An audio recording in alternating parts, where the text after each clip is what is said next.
What's going on, everybody? Welcome to the GameFreak.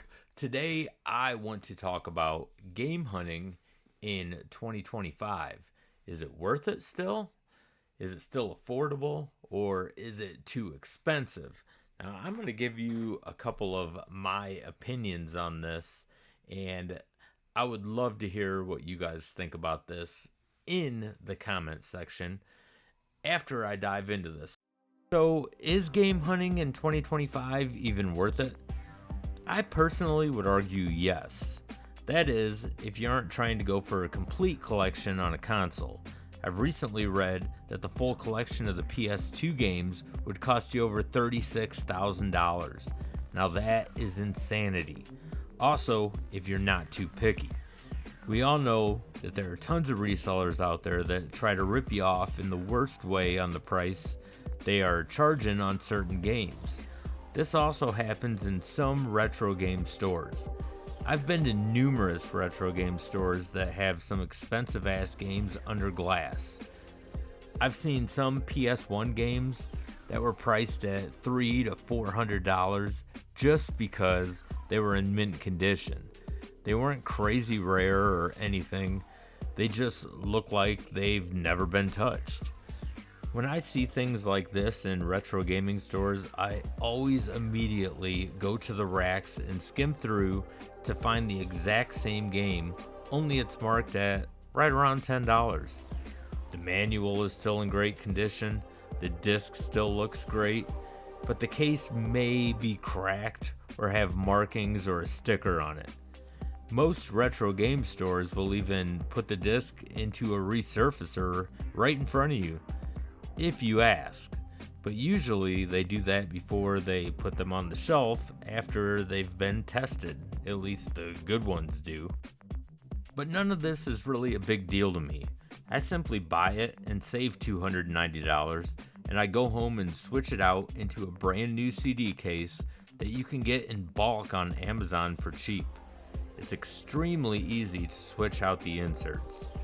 If you want to save money on older games, it's best not to look for perfection.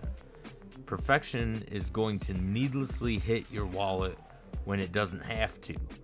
Some people are extremely picky though. They're kind of like beer snobs, only with games. You know the kind of people I'm talking about. The people that see you drinking Miller Lite and say, "Oh, I see you're drinking water." 99% of the time, those people are drinking craft beer that has some goofy fucking name like Gopher Balls, Taint Sweat, Extra Hops, Pale Ale. Meanwhile, you only spent $20 on a case and they spent $49.99 on a 6-pack. But it only takes 2 of my beers to get a buzz compared to 8 of yours. Yeah, but at least my beer tastes good, you uppity prick. Anyway, back to game hunting. My rule of thumb is this. If the game is under glass, it's definitely a pass. I've picked up so many retro games over the past year while out hunting, and I think the most I've ever paid off the shelf is $20. These games range from Nintendo up to PS3. Even the PS4 games, you can find them for pretty cheap now. With Nintendo carts, they usually aren't in cases. Again, Amazon has classic Nintendo cases you can get in bulk for dirt cheap. I also take the carts apart after I purchase them and clean the contacts with rubbing alcohol and a Q-tip. It's really easy. I do the same with any cart-based console games. I just find it mind-boggling that some people are willing to spend hundreds or even thousands on a single game. Personally, I think that's insane, but hey, it's their money to spend, not mine. Now, another thing that a lot of retro game stores do is they're willing to make bundle deals. All you have to do is ask. I've brought up a stack of 7 PS2 games on numerous occasions where the total should have been right around $80, but before they even rung the price up, I just set the stack down on the counter and said, "Would you take $60 for this bundle?"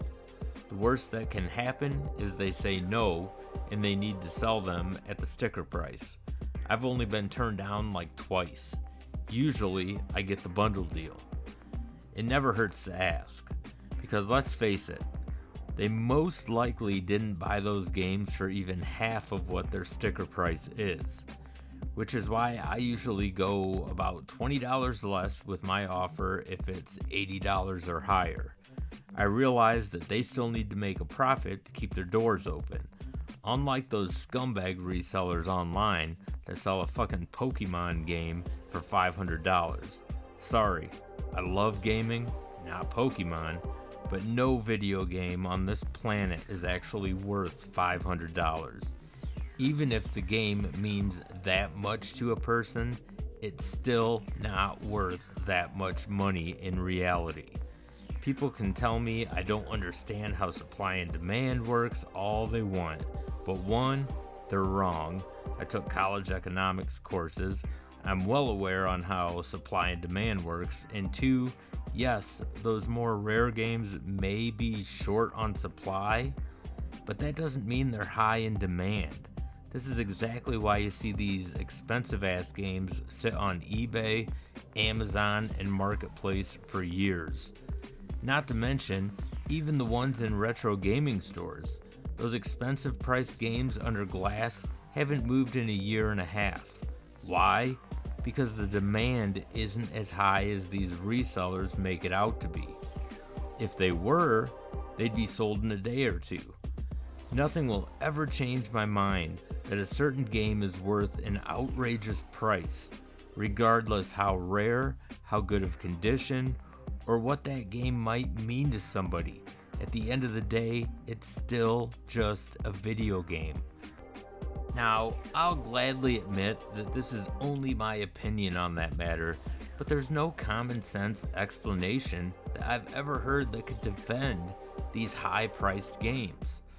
I highly recommend looking on the racks for the same game, but at a reasonable price. As long as the disc or cart is cleaned properly, it'll play just as well as the overpriced version. That is, unless you are one of those people who only buy games to sit on a shelf. But why do that? Games are meant to be played, not sit as a decoration. So game hunting in 2025 is still totally worth it. There are tons of great deals out there. With a little TLC, you can make your collection look immaculate.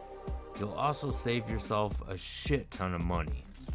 Okay, so I would love to know your thoughts on this in the comment section. Are you planning on going out and doing any game hunting in 2025? I know I am. I enjoy making videos, going out and finding games that I've been looking for to add to my collection. I don't even like calling it a collection because I do play my games. Like everything that I buy, I play.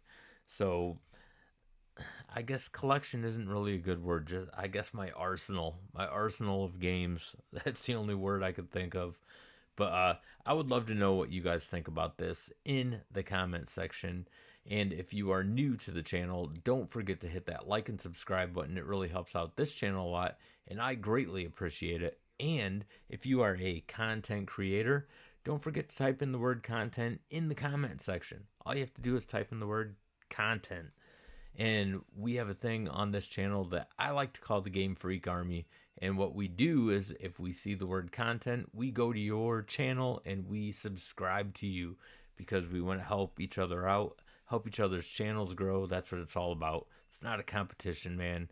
It's all about having a good time, helping each other out, bullshitting about games, stuff like that. So again, I want to thank you guys for taking the time to watch the video, and until the next one, game on, everybody.